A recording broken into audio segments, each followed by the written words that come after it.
अस्सलामुअलैकुम सामीन। 27 रबीउ सानी और 31 अक्टूबर है। ख़बर का उन्वान है, अहमदाबाद की टीम अब कहाँ है। आप सोच रहे होंगे कि टीम वापस हो गई है। ऐसा नहीं है। टीम अभी मगरबी उत्तर प्रदेश के ज़िला सहारनपुर और आसपास के इलाकों में है। मेरी मालूमात ये है कि 24 घंटे पहले टीम गंगों में थी, उससे एक दिन पहले भी गंगों में थी, और इस तरह ये टीम एक नहीं है, ये कई जगहों पर तकसीम है। तो जिन जिन लोगों ने उनके फार्म भर रखे हैं, जिन लोगों को तस्दीक मतलूब होती है, वो हर जगह जाएंगे। अभी वो अपने दौरे पर है।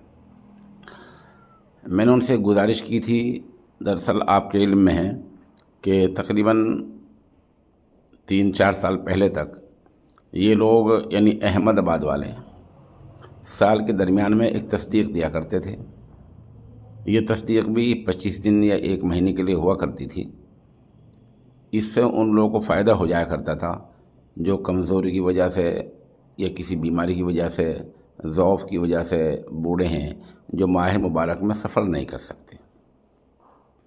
वो दरमियान साल में चले जाते थे और अपना जैसा ताउन उन्हें मिलता था वो दरमियान साल में लेकर आ जाया करते थे। फिर माह मुबारक में वो नहीं जाते थे क्योंकि तस्दीक 1 महीने की या 25 दिन की होती थी। इसका बड़ा फ़ायदा था। लेकिन इससे पहली टीम में जो एक इरफान नाम के आदमी थे, उनकी रिपोर्ट पर अब ये तस्दीक देनी अहमदाबाद वालों ने बंद कर दी है और अब तस्दीक सिर्फ माह मुबारक में दी जाती है। तो एक फ़ायदे वाला काम बंद कर दिया है।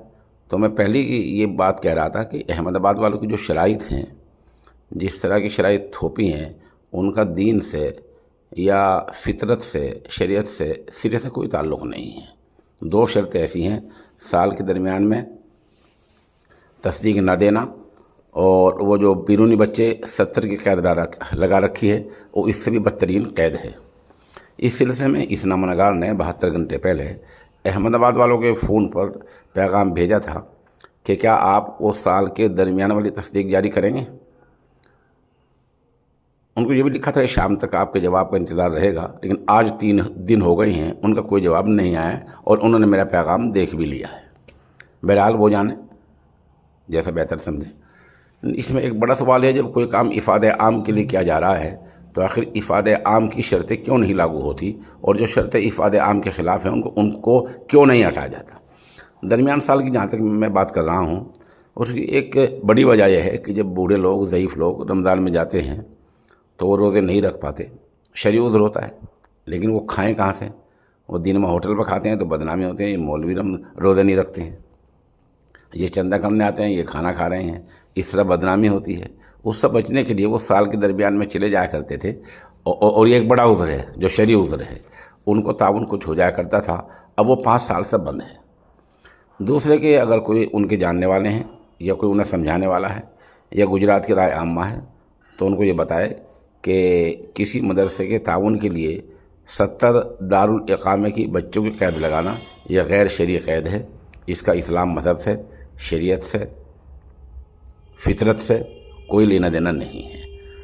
कुरान करीम में जो सदक़ात, ज़कात के मद्दात गिने गए हैं, उनमें दारुल इक़ामे में के 70 बच्चे होने का कोई मयार, कोई क़ैद सिरे से नहीं है। अलबत्ता उम्मुल मदारिस दारुल उलूम देवबंद ने, जिसके साथ सवाद आज़म और जमहूर उलमा हैं, उन्होंने अपने इदारे से राबता मदारिस से मुल्हक़ करने के लिए किसी इदारे के लिए 25 बच्चे मयार माने हैं। तो आप 25 मान लीजिए, 25 50 मान लीजिए। इस 70 वाली कैद ये गलत है और इसको हटाया जाना ये एक तरह से मदरसों का बड़ा ताउन होगा। तो बहरहाल मैं ये कह रहा था कि जो उनके लोग जानने वाले हैं या गुजरात की राय आम्मा है, वो उनको समझाए, इफ़ाम तफ़हीम से काम ले और उनको बताए कि 70 वाली कैद बेकार है, और जो साल में आप तस्दीक जारी करते थे वो दोबारा जारी करें ताकि बूढ़े ज़ईफ़ लोग फ़ायदा उठा सकें। ये निजी काम नहीं है, ये आप मिल्लत के मफाद में आप तस्दीक देते हैं, तो मिल्लत के मफाद में हम आपसे गुजारिश कर रहे हैं। अगर आपका निजी काम होता तो फिर हमें गुजारिश करने की कतई कोई ज़रूरत नहीं थी। लोगों ने जो फार्म जारी किया है, नए मदरसे वाले जिसको भरते हैं, उसमें क्या लिखना होता है وہ فارم اس نامہ نگار کے پاس موجود ہے. کسی کو چاہیے تو وہ میرے نمبر 96 27 70 90 14 پر رابطہ کر سکتا ہے.